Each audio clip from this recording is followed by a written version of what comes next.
Well, joining me now, Paul Sperry, New York Post columnist, author of The Great American Bank Robbery, and he is writing on what is the resistance, the shadow government being formed by Barack Obama. And first, Paul, thank you very much, and my congratulations on outstanding reporting. I wonder to what degree the national liberal media will even pay an ounce of attention. Will they have the courage, the principle, to report on the things that you and I are talking about here tonight?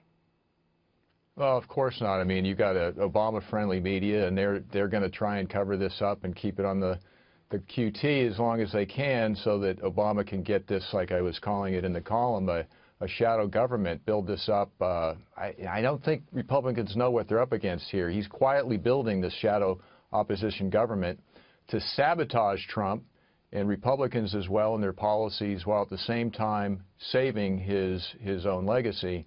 And he's doing all this through a radical Alinsky group that he founded called Organizing for Action, OFA. Right. And they've got an army of agitators, and they are going to, they're fanning out. They're going to hit Republicans even harder next week when they go home for recess back to their home districts. Right. And we're watching some of that unfold in the congressional town hall meetings, some of it being styled as Republicans and conservatives rising up against their Republican or conservative representatives, which is utter nonsense, as we both know. How serious do you believe this is? We're talking about, as you suggest in the column, something north of 30,000 people in OFA, and you know, they didn't even tip their hat. It could have been Organizing for America, but it had to be for action. Where is this headed? Right. Well, they took it out of the Obama campaign in 2012. It was part of that campaign, and they turned it into a 501c4 so they don't have to show their donors. And what they're doing, so basically starts as a training center, and they put these aren't like the rabble from Occupy Wall Street or even Black Lives Matter. These are professionally trained agitators. They're schooled in Alinsky's rules for radicals tactics at a program that lasts 6 weeks. And that's about 32,000 who've gone through that, over 32,000. They've got another 25,000 who are under training now, and they've got another big training summit coming up in March. And we haven't seen the worst of these protests. These are really going to hit hard. But Obama's the guy who's behind all this. He's the mastermind. If you look at his website, down in the little print, his new website, post-presidency, little agate type down there, 2 organizations listed.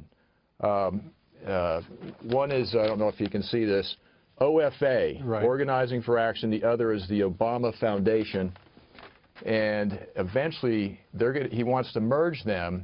And if they can get the DNC, which Obama wants to get his guy Tom Perez, this radical civil rights chief he had, in the helm at the DNC, you get all this together, and then they get the proprietary database of the voters from OFA, which is licensed, and they've never shared that before with the DNC. You get the email lists, millions of Obama supporters from OFA, and you get the donor lists. And once the DNC gets that, you have a superstructure, and that's going to be a formidable organizing infrastructure. And around that organizing superstructure that will be unprecedented, you already have many, if not most of the technology. The large technology firms are already in alliance with him, as is the national left-wing media, as is the national left-wing academia, our colleges and universities, and of course the left-wing media.